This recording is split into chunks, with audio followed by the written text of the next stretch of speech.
Oh,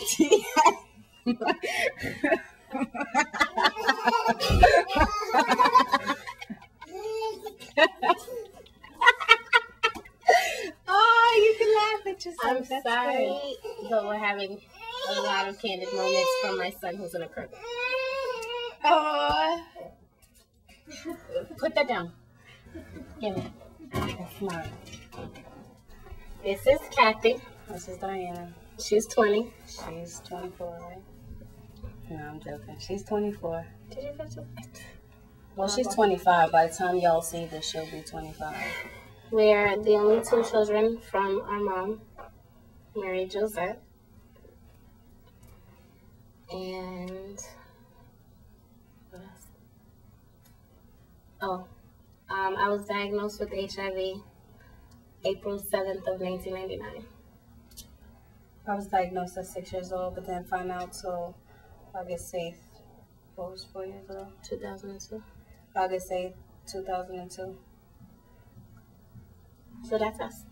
The last biggest and the most memorable memory I have of my mother is we lived in this apartment in New York, and they always used to throw like little get-togethers. But she had on this nice green dress and this black curly wig, and I always tell my sister she gets that habit from my mother, like liking wigs and braids and weaves and all of that, because my mother loves that. And my mother was this light-skinned lady with red hair. So to see her with this black curly wig and thinking she's prima donna was like the funniest thing to me. But I always remember that. And people always think it's so funny that I remember that because I was like 3, 4 when it happened. The reason that I found out she was sick, or supposedly the reason that was given to us that she was sick, was that she had a brain tumor and she had to have surgery. And Haitian people have this like big statement because she was pregnant and she was so stressed. So they always have this statement like, sang avec l'eau monte dans tête, which means the blood and the milk mixed together and it like rise to her head and stressed her out completely. To me, that makes no sense. But as the years went by, I started to put pieces and pieces together. What I found out was, by placing everything together by myself, is my mother had full-blown AIDS, and my mother had toxoplasmosis, and on top of that, my mother also had a brain tumor. When I was diagnosed at 17, I was diagnosed, and I thought that I acquired the disease from being raped when I was 17 by these 2 gentlemen.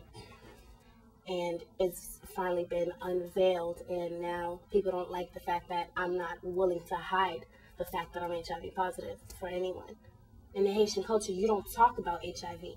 You don't talk about gays. You don't talk about anything that's taboo in the Haitian culture because you're an outcast.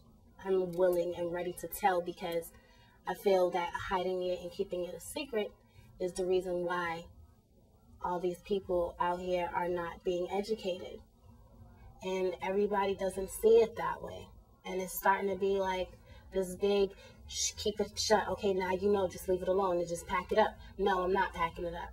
I'm sorry, it's not gonna happen. And just like I told my family, and just like I have to tell my friends, and just like I have to tell other people when I go out and speak, I'm not packing it up, because until there's a cure, I'm always gonna speak about it. I have 2 people to answer to for the rest of my life, and those are my kids. And that's why I'm here, and that's why I'm a fighter and I'm a survivor. It's how I look at it, and I'm always gonna be me. Okay, serious now. Okay. It doesn't change me. Like, I'm me, you know, and it's, people ask me all the time, do I feel different? I don't know what else to feel, you know, because I was born with it. So I don't know what normal feels like. I don't know what it feels like not to have it. I don't know what it feels like to be somebody else. I know what it feels like to be me. So I just go through day to day being me, trying to make my life fall together somehow. Yeah, I do take care of myself. I take my medications on time. I do the whole doctor visits and everything, you know, that goes along the lines with that. But as long as that's taken care of, I try not to think about it. Because like I said, I don't think I really dealt with it. And I think if I do sit down and think about it, and I think I'll break down. And I'm not ready to do that yet. She's been the one holding me up to help me heal. You understand? Like, she's been the one to wipe my tears when I cry. She's been the one to answer almost every question I've had about my mother, and almost everything. That's my everything. I don't want to leave my kids without a mother because I know what it feels like, and I don't want to leave them so young where they're like trying to draw on memories of me, because that's what I'm doing now. Trying to remember little things about her, and it's kind of like fading. My only fear is that I won't be here to see my son grow up or to see him do anything. That's my only fear. Not this at all. This is my life. I'm Diana. I'm a mother, I'm a sister, I'm a friend. I'm everything. But on top of it, I'm a female who's fighting and living with HIV every day of her damn life. And it's not going to change. This is me. So when you're 80, I'm going to be 75 and still in my prime. I'm going to be old and wrinkled. But I'm going to look younger than you. No, you're not. Who looks younger? Me. Sorry. Stop looking like a grandmama with the scarf. I'm saying. I didn't get a chance to get to the salon. I'm sorry. Yeah, this is what we go through. Can't help it.